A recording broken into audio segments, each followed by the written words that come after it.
That week, our new director was so confident that he dared to loudly declare in front of an entire room full of executives that someone in the company was untrustworthy, confident enough to start looking for proof.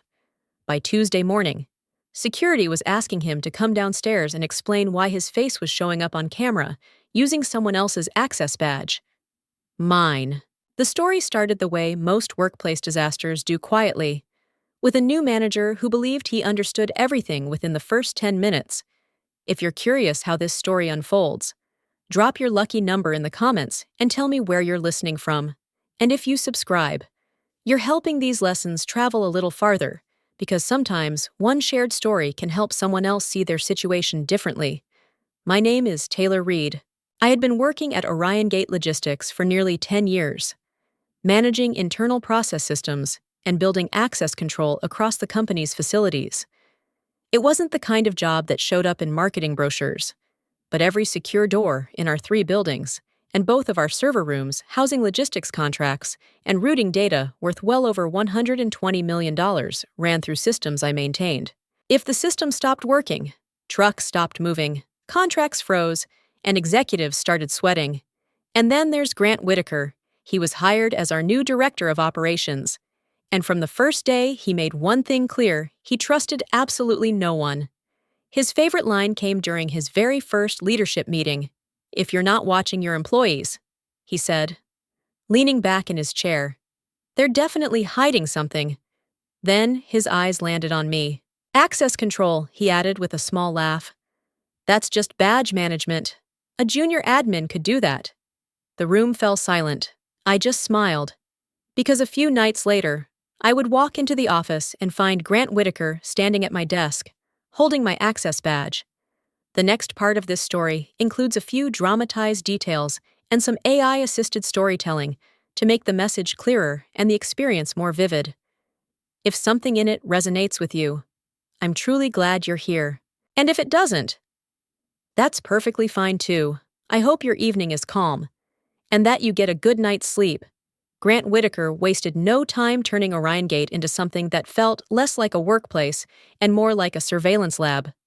Within his first week, he started demanding reports from IT about employee email activity, after-hours building access, and even which badge IDs were used after 7 in the evening, according to Grant. Oversight was simply good management, according to everyone else. It felt like living under a microscope. The tension finally exploded during a Monday operations meeting. Grant stood at the head of the table, fingers drumming against a printed security report. "Someone here is abusing access privileges," he announced. The room shifted uncomfortably. Then his eyes landed directly on me. Maybe someone with unusually broad access. A few people exchanged looks. A few others leaned back, like they wanted no part of whatever was about to happen.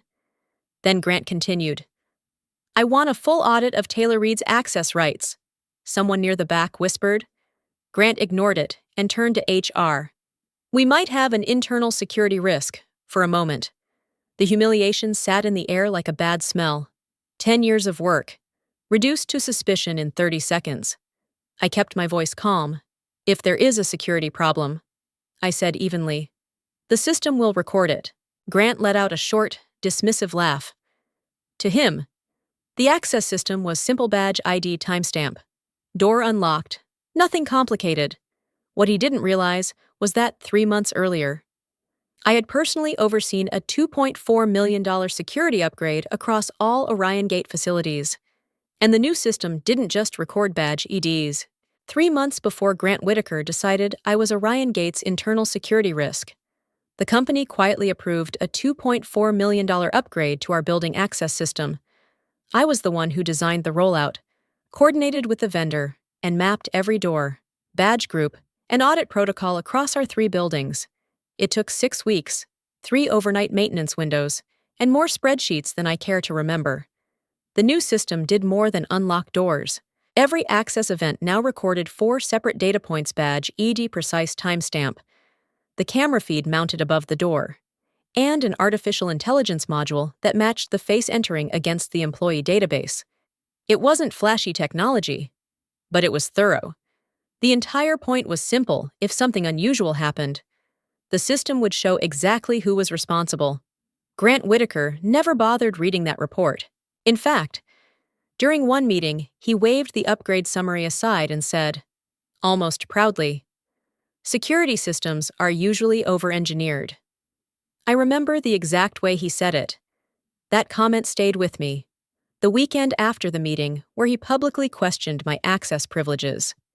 The system recorded an event in the Restricted Records Archive on the second floor. The log entry appeared early Sunday morning when I checked the monitoring dashboard from home. Badge ID Taylor Reed, Dr. Archive Storage B, time 10:27 p.m. But the video feed told a different story. The person entering the room wore a dark jacket and a baseball cap pulled low. He hesitated before the door opened, turning slightly away from the camera as if he knew it was there. Unfortunately for him, there were two cameras. The secondary camera caught a clear angle as the door swung shut. I studied the log, the timestamps, and the face recognition flag that appeared seconds later. Then I leaned back in my chair and smiled quietly. Because at that moment, I understood exactly what Grant Whitaker thought he was doing, and exactly why it was going to fail. So I didn't report anything. I simply waited. By the time Monday morning arrived, Grant Whitaker had already begun moving pieces into place. I could feel it the moment I walked into the office. People avoided eye contact. Whispers stopped when I passed desks. And the tension in the air had that familiar corporate smell. Someone believed they had discovered a scandal. Grant called me into his office just after 9:15 a.m. His door was half open when I arrived. Inside, he sat behind his desk with a thin stack of printed access logs arranged carefully in front of him, like evidence in a courtroom. "Taylor," he said, gesturing toward the chair across from him. "We have a problem." I sat down. Calm. Grant slid the papers across the desk. "I have evidence someone used your badge illegally." I glanced at the log sheet. The entry looked exactly like the one I had already seen on the system dashboard the night before. Archive Storage B, badge ID Taylor Reed, time 10:27 p.m. "Interesting," I said. Grant leaned back in his chair, watching me carefully, as if expecting panic or excuses. "Care to explain?" he asked. I placed the paper back on his desk and shrugged slightly. "Security should review it." For a brief moment, his expression hardened. Then he smiled slow, satisfied, like someone who believed he had finally caught the mistake he'd been hunting for since his first day at Orion Gate. "I intend to," he said, walking back to my desk. I could feel his confidence lingering behind me. Grant believed the system worked exactly the way he imagined badge ID recorded. Timestamp stored, door unlocked. Simple, clean, damning. What he didn't realize was that the security team never relied on access logs alone. Their procedure was strict. Whenever a badge triggered an unusual entry, the next step was always the same. They reviewed the camera footage, and early Tuesday morning, down in the security office, someone finally opened the video file tied to that log entry. If you think staying calm and letting the security team review the footage instead of arguing was the right move, leave a 1 in the comments, because your voice and perspective are what give stories like this their real meaning. Early Tuesday morning, the security team began reviewing the weekend access logs tied to the archive door entry. I wasn't in the room when they started, but later I heard the story in enough detail to picture the moment clearly. The log itself didn't look unusual at first glance. Badge ID Taylor Reed, door archive storage B, time 10:27 p.m. But something else in the system dashboard had triggered an alert. The face recognition module didn't match the badge holder. One of the security technicians reportedly leaned closer to the monitor and said, "This is strange." According to protocol, the next step was simple. They opened the camera feed attached to the entry. The first video angle showed the archive door from the front. The person approaching wore a dark jacket and a baseball cap pulled low. As the badge reader beeped, the figure tilted their head slightly away from the camera, almost as if they knew exactly where it was mounted. The door unlocked. The person stepped inside. From that angle, the face remained mostly hidden. For a few seconds, the room stayed quiet while the footage played.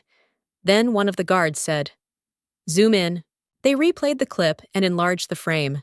But the hat still blocked most of the face. Whoever it was had clearly tried to avoid being recognized, unfortunately for him. The system had 2 cameras. When the door began closing, the rear hallway camera activated automatically. That second angle captured the person turning slightly as they walked deeper into the corridor. This time, the face was clear. For a moment, nobody spoke. Then, one of the security staff leaned closer to the screen. "Is that—" Grant, the room went silent again. They rewound the footage, watched the clip a second time, then ran the facial recognition match again through the system. The result didn't change. Grant Whitaker had used my badge to enter the archive room, and judging from the way he angled his face away from the first camera, he knew exactly what he was doing. The head of security leaned back slowly and sighed. "Well," he said, "this is going to be awkward." By mid-morning, they decided it was time to call him. Tuesday morning at Orion Gate looked completely normal on the surface. The lobby coffee machine hummed. The logistics dashboards glowed across the operations floor, and trucks were already moving through our routing system. If you walked in at that moment, you would never guess a quiet disaster was about to begin. I was at my desk reviewing overnight email reports and access alerts from the monitoring dashboard.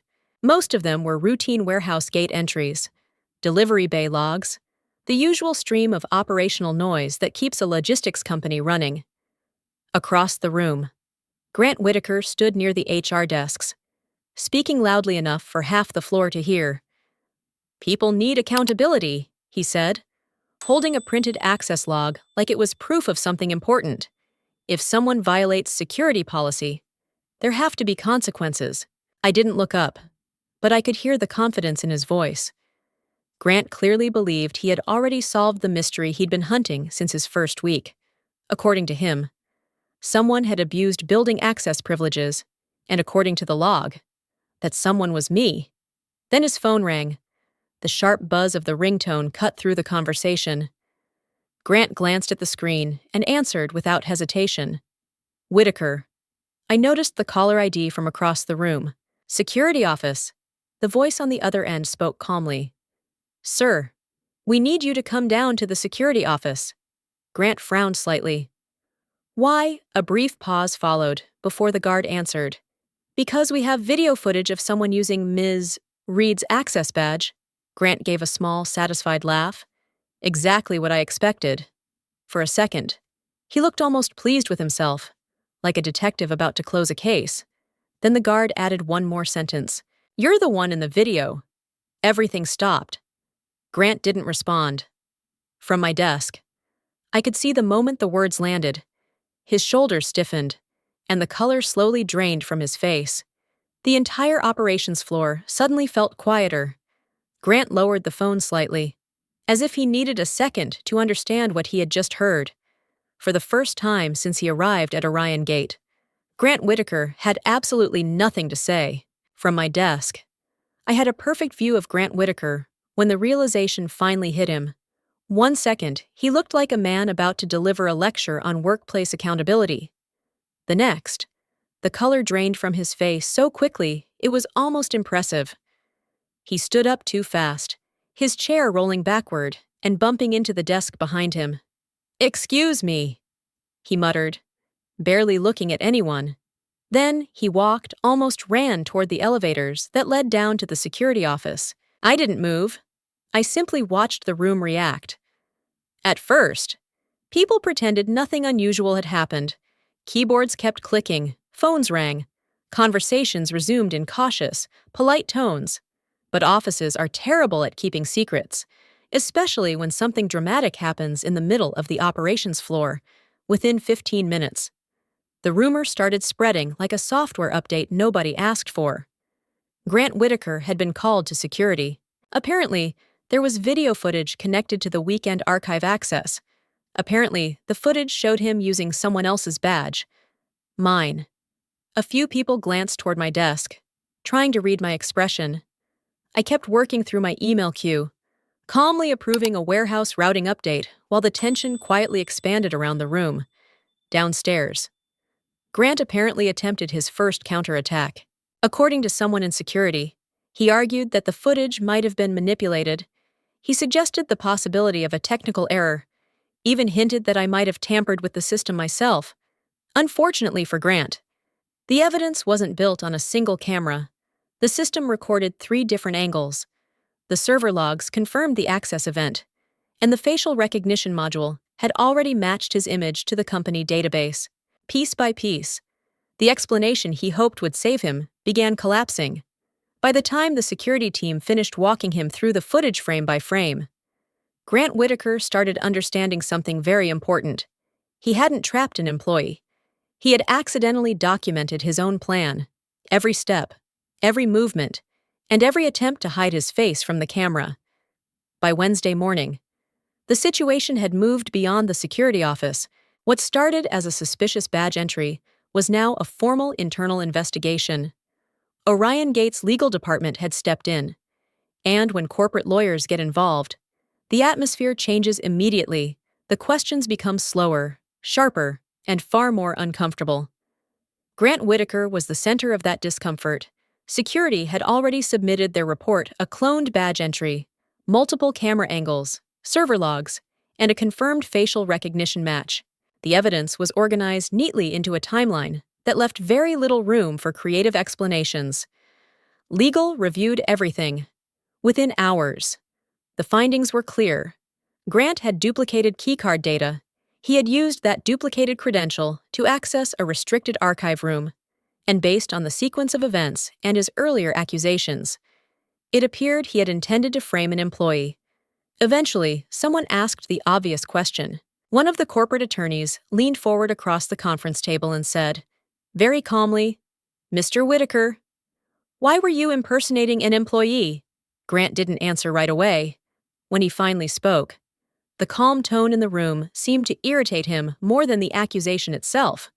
"I wasn't impersonating anyone," he snapped. "I was testing the system." The lawyer raised an eyebrow, but wrote something down without commenting. A few minutes later, I was asked to step into the room. Grant's eyes locked onto me the moment I walked in. One of the attorneys explained the situation briefly, then asked if I had anything to add regarding the access system I managed. I kept my answer simple. The system recorded the access event. I said evenly, and the cameras confirmed the user. The room fell completely silent. Grant leaned forward immediately, frustration breaking through his composure. "This is ridiculous," he said. "She designed that system. She could have set this up to trap me." That statement hung in the air for a moment, and in that instant, Grant Whitaker made his second and much bigger mistake. The situation had moved beyond internal meetings and legal interviews. The full report had reached the Orion Gate Board of Directors. When the board becomes involved, the conversation stops being about personalities and starts being about risk. And Grant Whitaker had created a lot of risk. I wasn't in the room when the board reviewed the investigation file, but later that evening, I was briefed on how the meeting unfolded. Security had assembled the evidence into a clear timeline: the cloned badge credentials, the restricted door access, the server authentication logs, and the video footage from 3 different cameras. None of it looked good for Grant. The board members weren't interested in the argument he had been repeating all morning, that he had merely been testing the system. They focused on something far simpler: policy. Orion Gate had strict security policies about credential duplication and unauthorized facility access. Those rules existed for a reason. Our archive rooms contained contracts, routing agreements, and financial documentation connected to operations worth hundreds of millions of dollars. Violating those policies created legal exposure. One of the board members reportedly summarized the entire situation in a single sentence: "You framed an employee using a cloned badge." Grant tried to interrupt, insisting that the interpretation was wrong. According to him, he had only been verifying weaknesses in the security design.